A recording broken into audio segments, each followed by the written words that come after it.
Here we go. I can't decide what to do with this. Ready? Yep. That's life right now. Good morning. Good morning. Welcome to. Was that a little loud and angry? What? No. Good morning. My coffee's working better this morning. How is yours doing? Welcome to the Sun Dragon Sideshow. Oh, but my mask is stuck. The Dear Becky and Lizzy edition. Ta-da! Hey, my top matches. We have very cute stationery for today's Dear Becky and Lizzy. We got a letter. The colors go with what I'm wearing, and that was totally by accident. Okay, first of all, I'm going to stand up again in a second. But hi, I'm Rebecca. I'm the owner of Sun Dragon Art and Fiber in sunny, and I don't know what's happening with the day, Brevard, North Carolina. I'm Liz. I'm the minion there. I'm like, what is wrong with my... Oh, that's the cast on, right? It was hanging right there. Look. I was like, there's a problem with my... No. That goes back here. Blame it on the cat. It's been sitting at the shop for 2 days. The cat's not here. Blame it on the cat. Okay, so this is fun. This is kind of unrelated, although the stationery goes. So it's related. Sure, why not, right? I've been wanting to put this on and show it off to y'all how my Fosette is going. It looks so cute. I know. And then Tuesday knit night, I got to the end of my celery skein of yarn.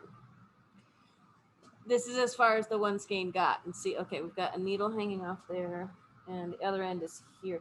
It's on 2 smaller circular stitch holders and the needle that it usually is on when I'm knitting it, right? And but it works. This is in case anyone ever asked a Dear Becky and Lizzy of what do you do to see if you like the length. This is not our question for the day, but to figure out how long your sweater should be. So this right now, I ran out of yarn here from the skein, and the beginning of round marker is like, what, right there? Right there. Yeah, underarm. So like 15, 20 really, stitches. really close. And I think I'm about at the right length. Like,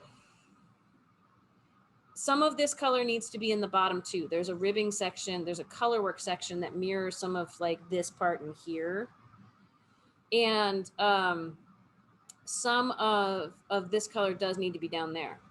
So I don't think, even if I was going to make the short version of this, I don't think I could have made it with only 1 skein of the celery. I'm hoping that the porcelain and the lagoon, there will be enough for the bottom. There's about, here's what the instructions say. Is for the cropped version, it says go to 6 inches from the underarm. And my very unscientific measuring it on my knees, which is not the way to measure it, said I'm about there. You know, I could have backed out 1 row if I didn't want to open another skein of celery, but I'd have to modify the bottom that uses a little bit of celery. So it says go to 6 inches and then start the bottom part, or 3 inches short of what you want the length to be. This plus, there's my 3 inches. That takes me to about the top of my jeans. Here's the top of my jeans. When my jeans are hiked up and I haven't walked around a bit and they've gone, whoop, which, you know, jeans, life, body shape, right? So 9 inches for the crop. She even says this in the instructions. She says, it depends on what you want to wear this with, how long you might want it to be. For a lot of people, especially of my age and body shape and things like that, 9 inches is short. If you're going to wear it with, she says, if you're going to wear it with a skirt, if you're going to wear it with something that is going to have a different shape as soon as those 9 inches hit, then it can work, potentially. Or like, you know, the layered look with a t-shirt underneath, like I'm doing If I was going to do it, I'd probably want to shorten the celery section, because you would want it to like... I'd want it really cropped, because where my skirts come out. For me personally, with the girls being as big as they are, and my middle section being decent enough sized right now, and possibly for the foreseeable future, right? I want it longer. So I'm going to be winding another skein of celery today. I think I'm going to want to go to about 9 inches before I start the bottom, so that it's about 12 inches from underarm. It's going to be a lot closer to where my t-shirt is. It may not be quite that long, but it's all about your comfort level and what's comfortable for you. If shorter is not comfortable for you, don't do it. Lengthen it. Get a little more yarn, plan ahead, right? So for me, because I have, I got my jeans up today before we started filming, but the way life goes, I tend to have a little more of a muffin top because my jeans don't stay there. So camouflaging that a little will make me feel better about the sweater. I feel like this kind of segues into our question, Yes. roughly. You know, I'm just going to keep this on today, by the way, because it's comfy and I'm really happy with it. And it's got all this texture up here and then a slip stitch texture section in here, which may not show up on camera. It's fun. The textures look so cool and play so well in the sweater that it just, and you're not really a baubles.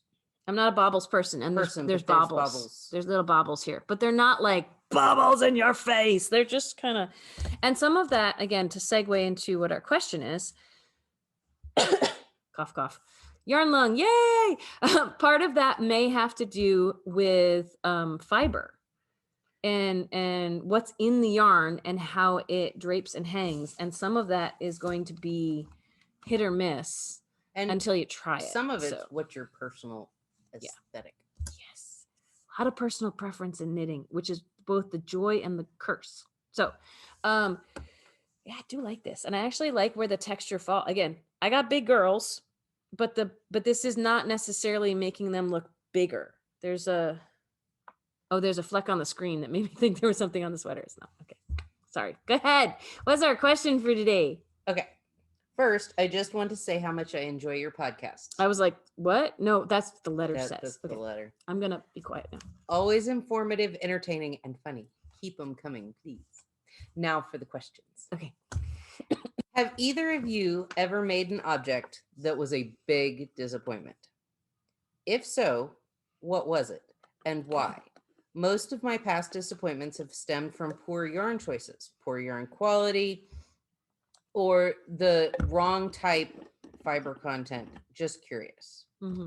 Second, Lizzy, when you were doing your mall walking, what did you use to hold your project / yarn while working and walking? I find that I don't like to have the weight of the fabric pulling down on the needles while I am standing or walking. Just wondering if you have a hack for that. Thanks and advice. And happy spring. Love. Questions from the quarantined. What do you want to tackle first? I guess we're kind of already on the sweater thing. Let's go with the projects Okay. Have we ever had a project we've been heavily disappointed with? I think everybody has. Everybody. I mean, I've been more happier lately since I opened the shop with things that I've made. Definitely. So. And some of that has to do with you have access to a wider range. I have access to so many nice, yummy yarns. And the part of the question is talking about fiber choice or poor quality. Yes. And not everything we have in the shop is the highest quality. We have some poor quality and not poor.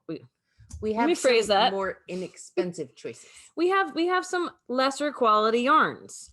And sometimes you want that for a project because you don't want to spend a lot of money, or it's not going to be worn very long if it's being worn by a child who's going to outgrow it, or you want something maybe a little more durable.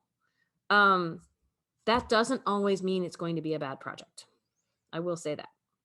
Where do you want to start? So many things. I brought in some stuff, by the way. Because we got this letter yesterday. I had time. What?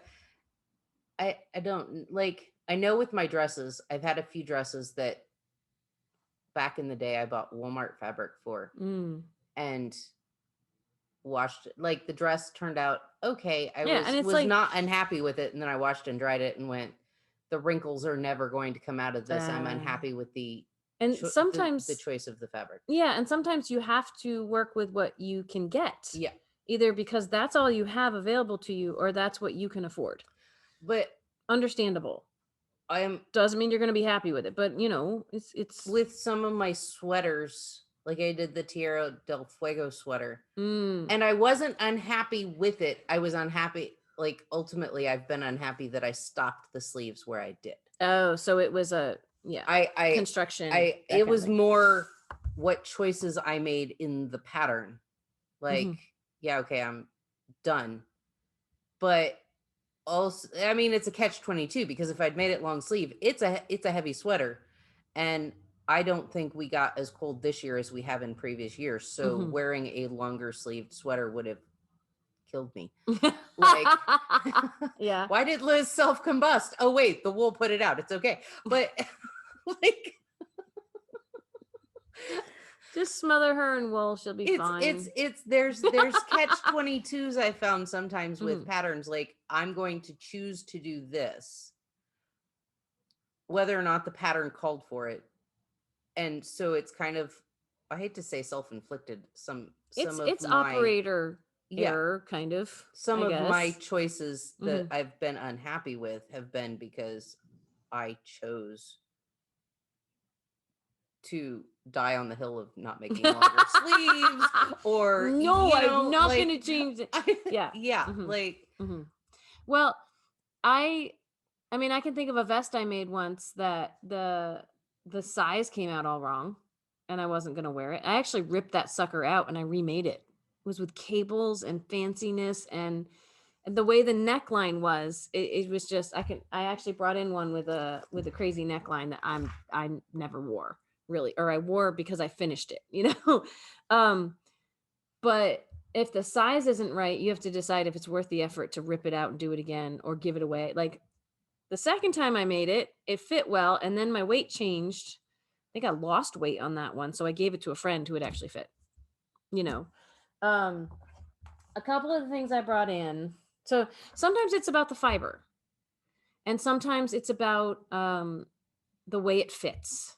Everything I'm talking about right now has to do with sweaters, because that's my happy place right now.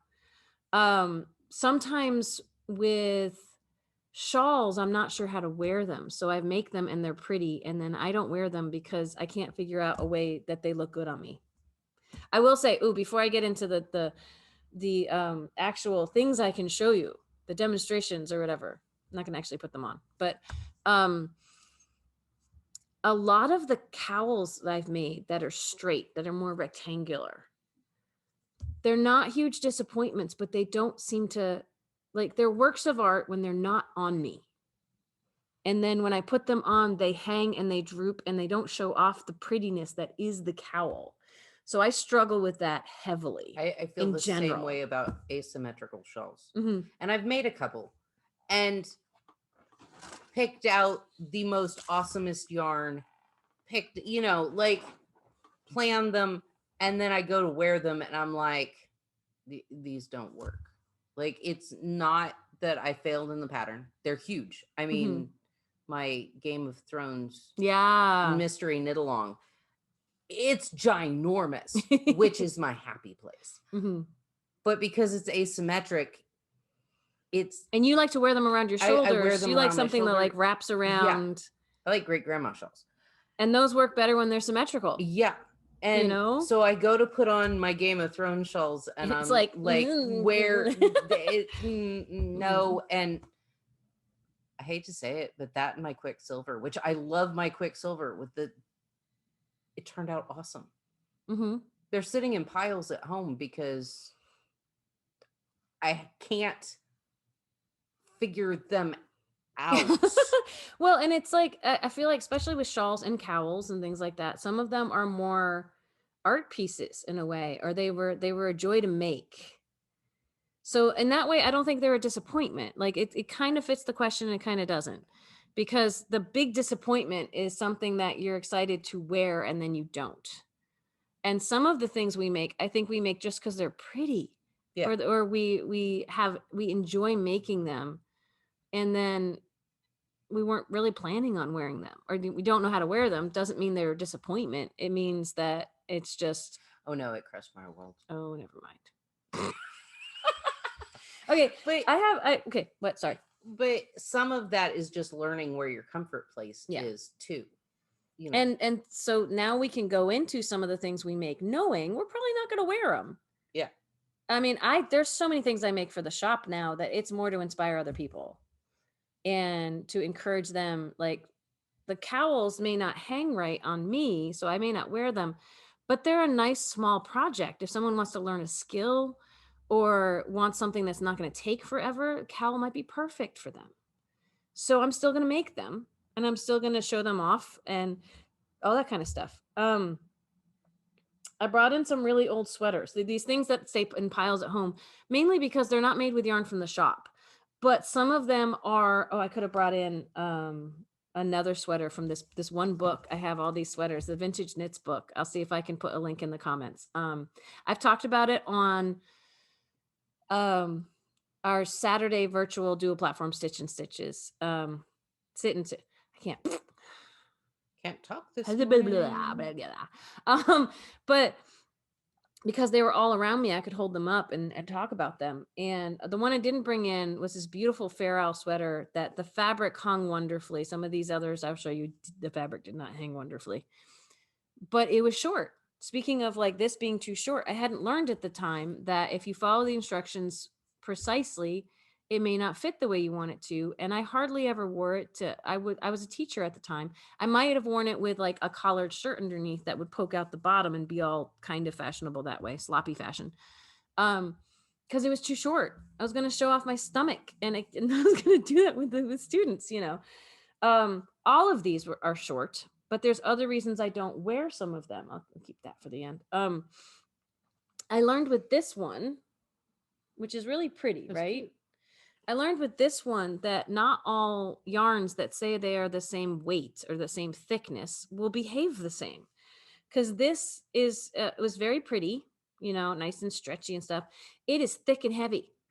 It was the right weight of yarn for this pattern, but I just felt like hot and itchy and like I was wearing shoulder pads wearing it. So I really have never worn it. I think I've worn it once or twice, and I felt uncomfortable the whole time. I mean, it worked. It's the right size. It's a kind of croppy, because everything in this pattern book was meant for like short and croppy before even crops were called crops and fashionable. And I had this, and it's cheap yarn, which, you know, again, sometimes that is exactly what you need for a project. But this is, you know, I think it's mostly acrylic. I can't even remember what I used. It's probably from Joann's, because at this point, this is like almost the only place I shopped. And I figured the yardage is right, so it should be fine. And I think I mean, it fits. So I must have, at least I think it did. You know, it feels big now, but you know, it would fit me now. Great. I can't remember what size I was when I made this, but it's not the same fiber or close to the same fiber as whatever the pattern was written for. So it doesn't look anything like that. The picture in the book, things look a lot more open and drapey on it. You can see the texture better. Like, there's texture in here and you can see it, but it's all thick and on top of itself.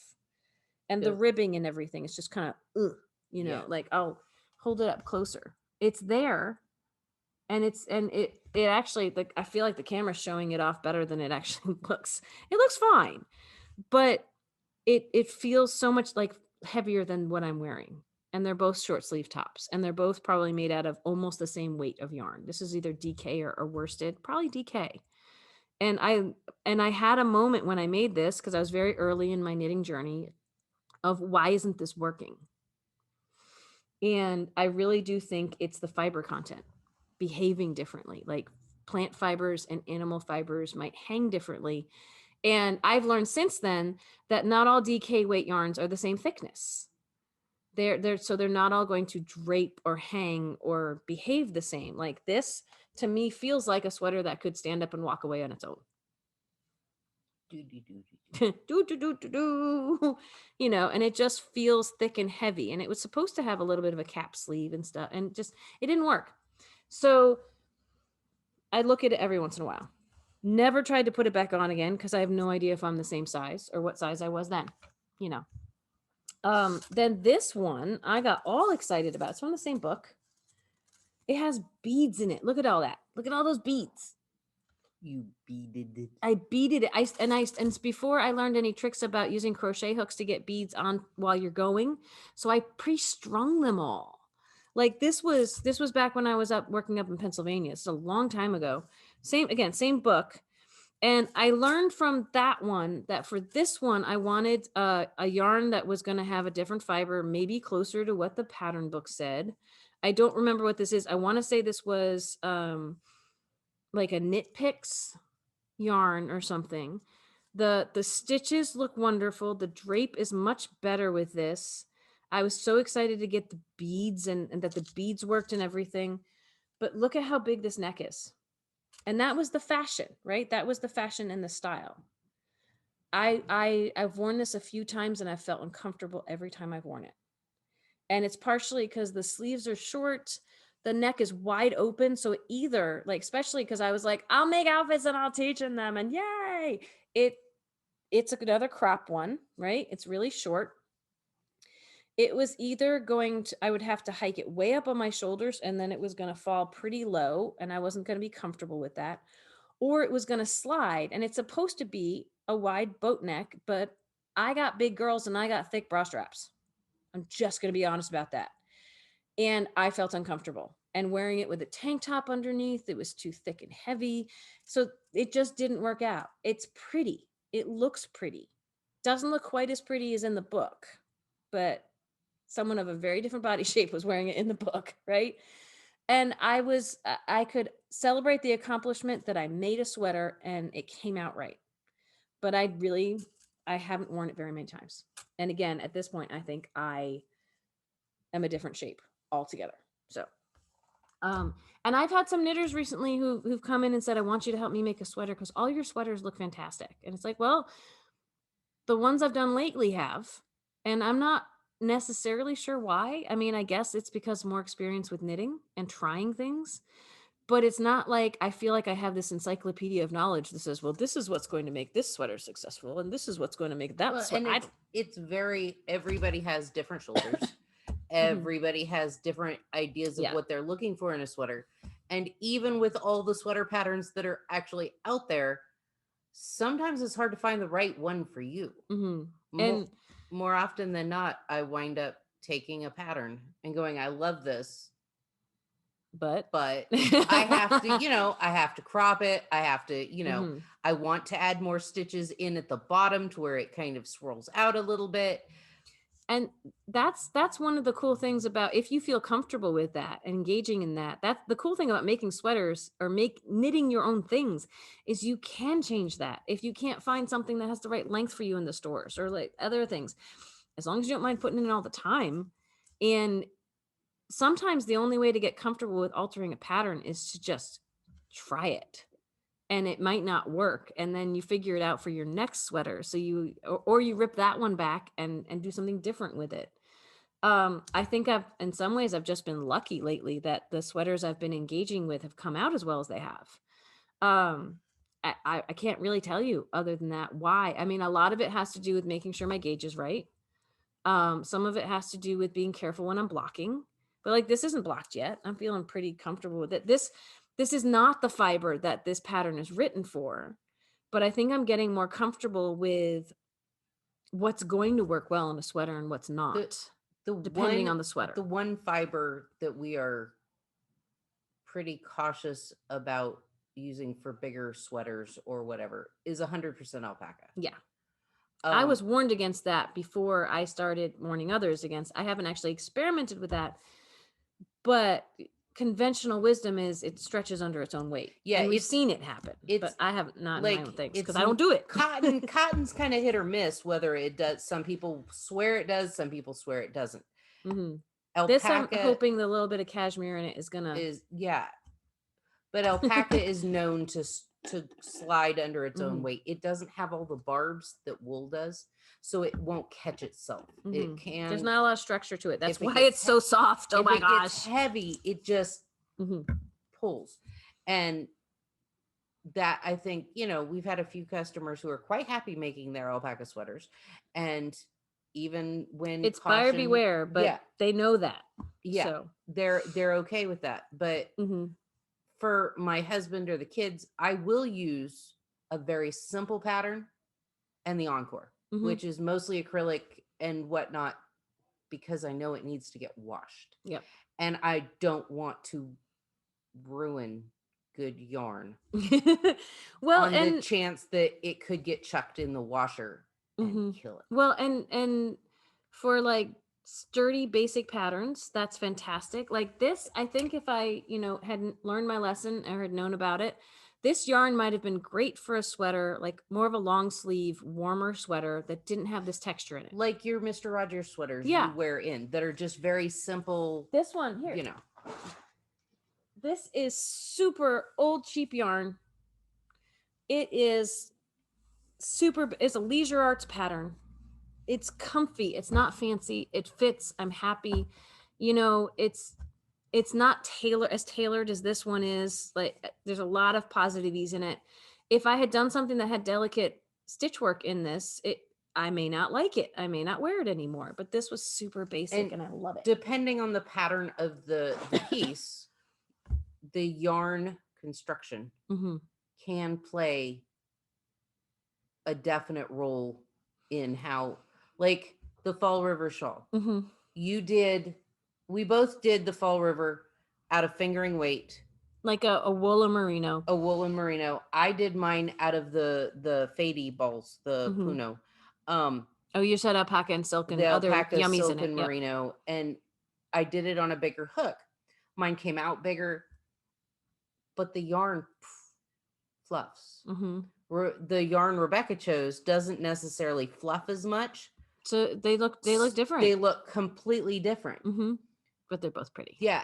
Hook and needle sizes, fiber content, all gauge, all of that. Like when you did your is Caitlin Hunter for the Bridge of the Gods? No, the Caitlin Hunter. The Soldatna. The Soldatna. Your gauge was completely off. Yeah, I had to go because the yarn was a different thickness, even though it was in the same category. I had to go way up on the needles, but the drape is wonderful because I did that. And I did it out of cotton. I was like, these short sleeve ones. I'm finally doing a Caitlin Hunter out of actual merino, but it's kind of thin merino to hopefully not to be something I can wear with short sleeves. I've learned, like, if it's really thick and heavy, I'm not going to wear it, because it's this weird in between for me. The last one I brought in as an example of, I made this lovely sweater. I never wear it. It's about the yarn and the color, and it was a fun experiment. But and this is a Lion brand yarn. I can almost guarantee it, like their wool ease or something like that. That was, changes colors, and isn't this fun? And it's just so busy. And like, I don't think it fits me anymore. I think it was from when I was smaller. But because it was a raglan top, the colors interplayed in just a different way. And while this is kind of cool, I wasn't comfortable wearing it out in public. So it's not me, There is someone out there that would love pink camo. Right? Like someone's going to love this. I actually tried advertising it back when I had an Etsy shop, unrelated to this business completely. I put it up there. No one bought it, but it was probably very underpriced, but still overpriced, in some weird way. It's covered in cat hair because my cat sleeps on it now. But, it does cool stuff, but it's not me.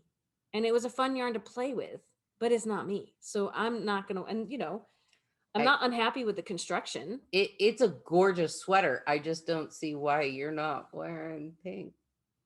It's shocking. It's not me. Pink. It's yeah. And, but it shows what happens when you follow the pattern correctly with a variegated yarn. It's going to pool in weird ways, like down there. Like, but for someone that could be like, again, work of art. It's a modern work of art in some fashion. But other than taking some photos of it, I really never wore it because it's not me. So that can happen. So the answer to your question there is yes. I've made more than one thing that's been a big disappointment. Stuff in the shop, it's hard to call it a disappointment because it can be inspiration for someone else. Or it can be a fun experiment, so more recent things that I've made, it's harder to say, but I'll go back to the cowl thing. I've made some cowls and then you can't see the outside when I put them on because they go. So to staple them to my neck, and then they would be beautiful. And Or like, or little suspender clips to my hat, and then you could see the beautiful pattern I put all this work into. That's why triangle cowls have become my happy place. The bandana cowls, like Melanie Rice makes, she does a lot of different things, but I like her bandana cowls because I just posted one that I sent off to somebody. I'll talk about that more next week. But I like the way it drapes and hangs. It's like I like to wear shawls like a bandana cowl around my neck. And so that's my happy place on those. Yeah. And those tend to get, like, if you take a triangle shawl and wrap it around like a bandana cowl, it tends to get heavy and hot. Oh, yeah. And so a bandana cowl is... You throw it on and go. Yeah. And it does what it's supposed to without falling off and that kind of thing. But on the whole, when we're talking about fiber, things like if it has acrylic in it, I'm not going to poo-poo it and never use it. But there are only certain things I will use it for. There's a lot of acrylic out there that is super soft and wonderful and great for baby blankets and things like that. Or for sturdy sweaters, that kind of thing. Prayer shawls, we have the major, a lot of people make prayer shawls. But if I want a sweater with a nice drape to it or something that's not going to feel stiff, it could, acrylic blends can feel soft and stiff at the same time, especially depending on, a lot of that depends on the needle size in relation to the thickness of the yarn. So that's something that might influence my choice making a shawl or a sweater or something, is depending how thick the yarn feels, I may want to go thinner with the yarn and bigger with the needle to get gauge to feel happier with it. But that's something I will mess around with quite a bit. And we've made so much stuff over the few years the shop's been open. Like, I feel like my knowledge keeps advancing on that. It doesn't mean I can always make the accurate assessment for somebody else, though. I can give advice, but Well, and there's, like we said earlier, there's a lot of personal preference in, because there's somebody out there who would kill to have that sweater. Yep. And would enjoy every minute of making it. And would wonder why everybody else thought it was ugly or disappointment. Some other people would think. What somebody, a thicker sweater. Some people really like thick, heavy sweaters. Sometimes it depends on where you live. Yeah. Or your own body temperature. There's so many things that go into it. But yeah, we could talk about that for days. We should get to your second question. Okay. So while I was mall walking, what did I use to hold my project in yarn while I walked around? And so I finally got this to a side. So what I did when I went to the mall, I took my handy dandy little yarn bag with a arm holder. I've used those. When I went to, I don't do as much mall walk or like walking and knitting or crocheting as Liz does. But when I went to the Disney parks a few years back, and I was still trying in March, and I was still trying to finish up Christmas presents, I had the project in here and I had it hanging on my wrist, but I was knitting. So like she's saying, the weight of the project pulling, as much as possible, I would put that in something that was being held in a different way to keep the weight distributed differently. I have my yarn in my bag, along with my keys, my wallet, little things that I might need. But I would either try and take a smaller project. It was a delicate balance between size. Because this might pull too This much. might pull, but what I would do is flip it up over my shoulder. I didn't think of doing that. And then I can finish out the row while, walking. The project is supported. There are wonky moments, like when you're at the middle, the center point on a triangle shawl doesn't flip as easily. But I would just, and even with knitting, there's a balance between it's light enough to knit and hold at the same time, or you're throwing pieces up it and knitting, and then it's a circus finding act, a way to so someone on Knit and Chat put up a painting of like a shepherdess knitting and tending her flocks, and she had it more pinned. She had the feeder yarn doing the pin thing. Do you think that would, but the weight would still pull for probably. Crochet? I've pinned my yarn, and it just helps it feed in the right direction. Yeah. From where I'm holding the ball and that. For knitting, I haven't found that that's as a big a deal, but like I still have to support the ball somehow. And then it really, like, one of our knitters, she always does socks when she goes, because they're little and they're light. And that it's not going to pull. It's you can not have gonna, it. yeah. You can have something carried like in a shoulder bag or in something hanging off your wrist, and support the weight of the ball so it's not pulling. Yeah. And then the weight of what you're working on, if it's small enough, like a sock, is not going to be as cumbersome. My thing about walking and knitting, make sure that you know where you're going and how rough the terrain is. Yeah. It's when I started driving, my dad's like, you know, look in front of you, but then look up 30 seconds or further ahead. And I use that same when I'm walking. Like, I look down for a couple of seconds to see where I am in my work, but then I look up.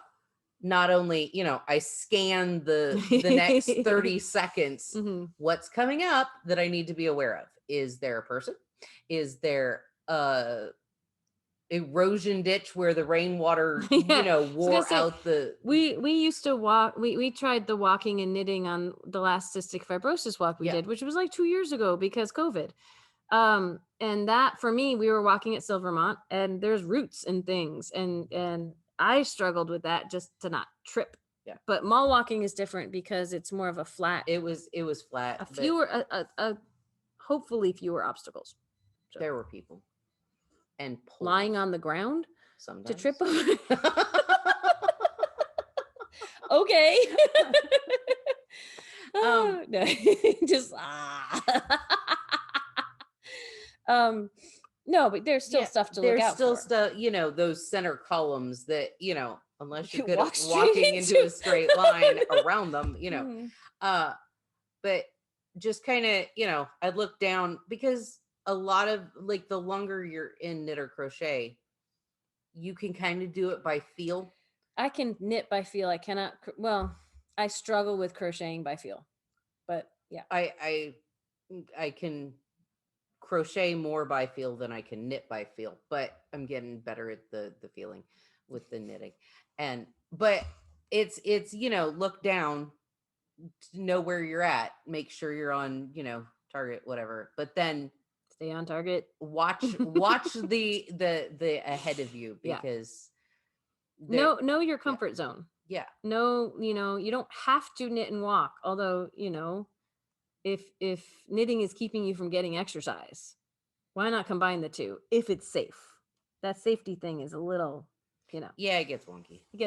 So take a break from knitting when your hands cramp up and go take a walk.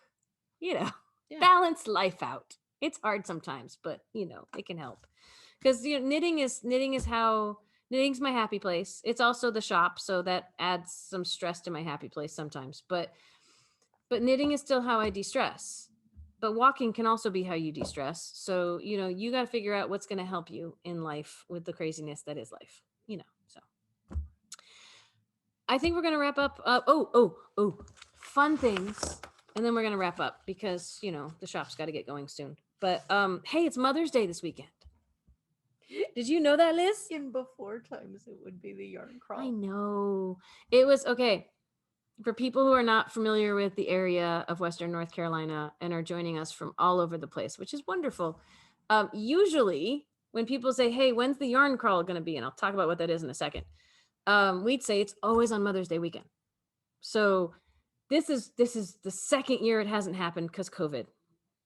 And it's weird not, you know, being all stressed out about Mother's Day and be like, wah, because the yarn crawl is just huge in our world of Western North Carolina in terms of yarn life and revenue and everything.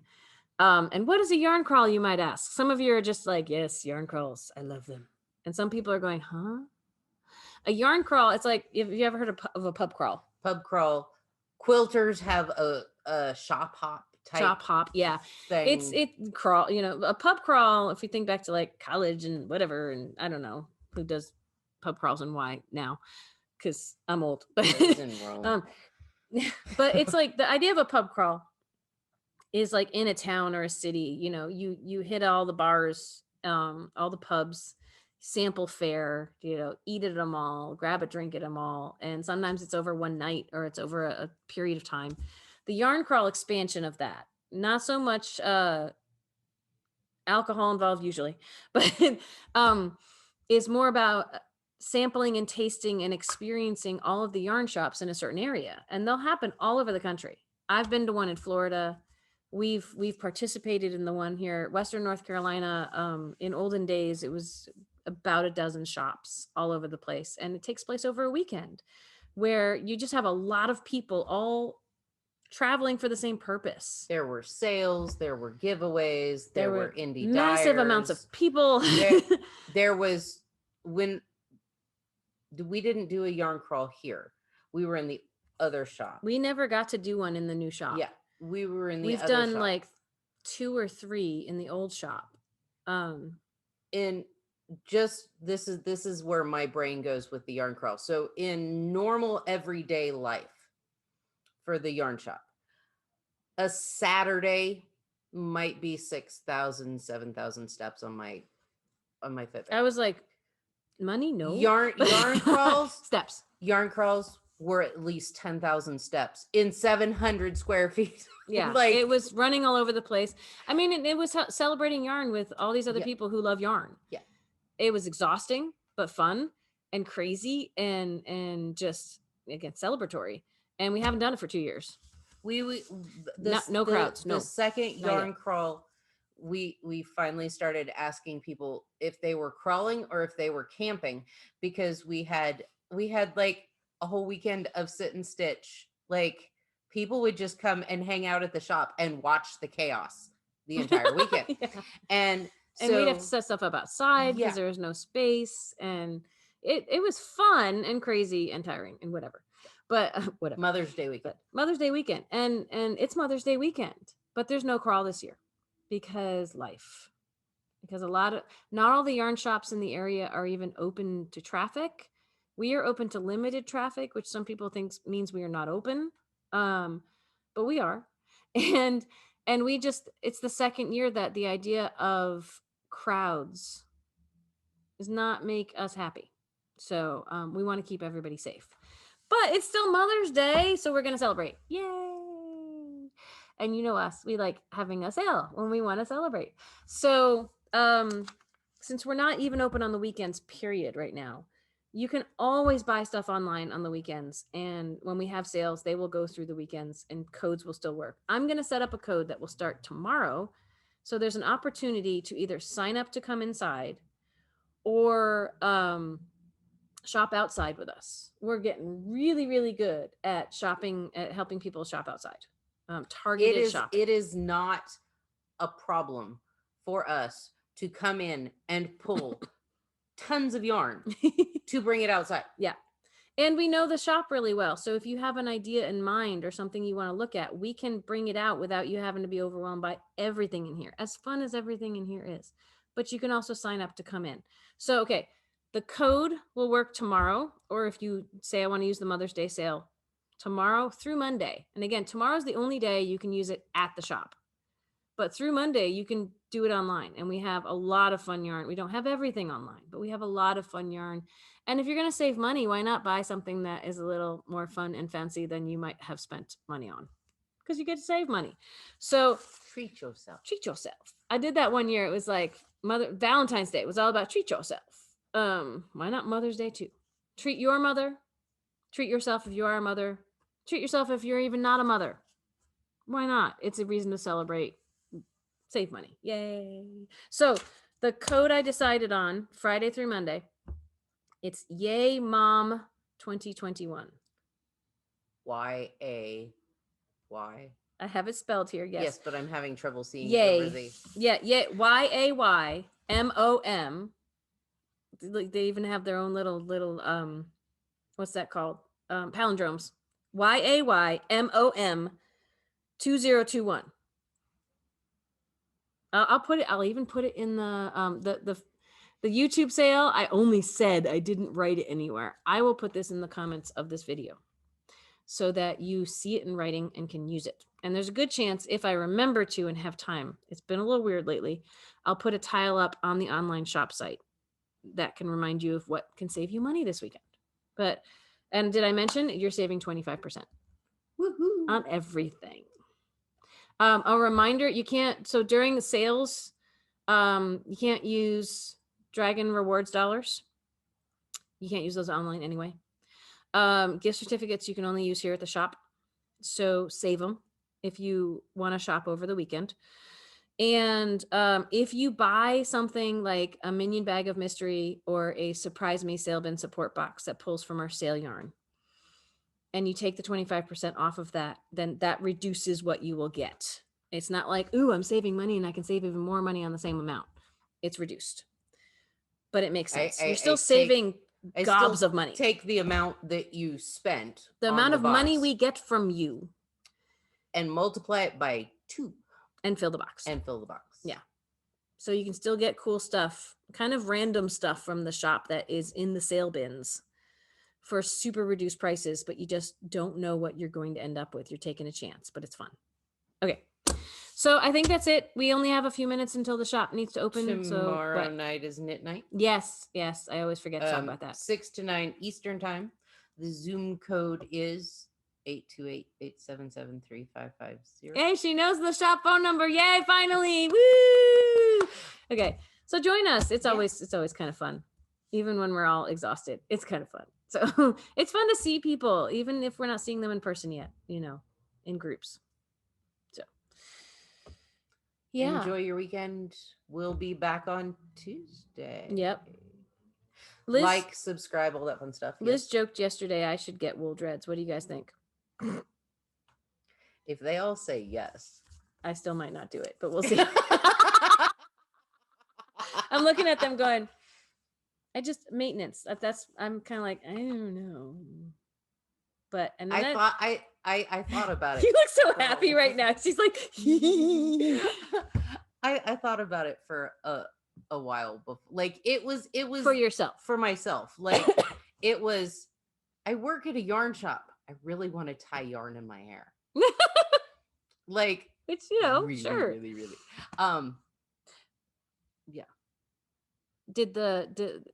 Should not be asking her this on camera. Did the stitch markers just not work? No, I pulled them out last night. Mm-hmm. Because she put stitch markers in her dreads. It was kind of cool. That's why I had to buy the little ones that she wasn't going to use them to knit. No. I slid them off, and I will probably put them back on at some point today. Yeah, but because they were centrifugally forced or whatever, just staying there, which is wonderful. Yeah. And I could see how you wouldn't want them to fall out overnight. One of my dreads is like thick enough that they actually stayed, but some of them they were You'd probably have to tie underneath like a knot or something to keep them on, and you might not want to knot your dreads. So, and I was worried that they'd slip out of my hair overnight, or a bigger bead that you could thread it through to kind of fasten or something. Anyway. I thought I was having this great original thought. Apparently not. Okay, we need to go. We love you all. Please, if you have not, consider subscribing. Help us help you. And at least give it a thumbs up. Throw some comments in there. Ring the bell. Ring the bell for alerts. I try to get back to comments. I know there's a lot I haven't gotten back to lately. Know that we read them and we love them. And as we can, we'll get back to them, but life. So, yay. Be a shop owner, they said. It'll be fun, they said. It is fun. They said. It is fun, but there's stressors, life. So, have a great weekend. Maybe we'll see you tomorrow night. Bye.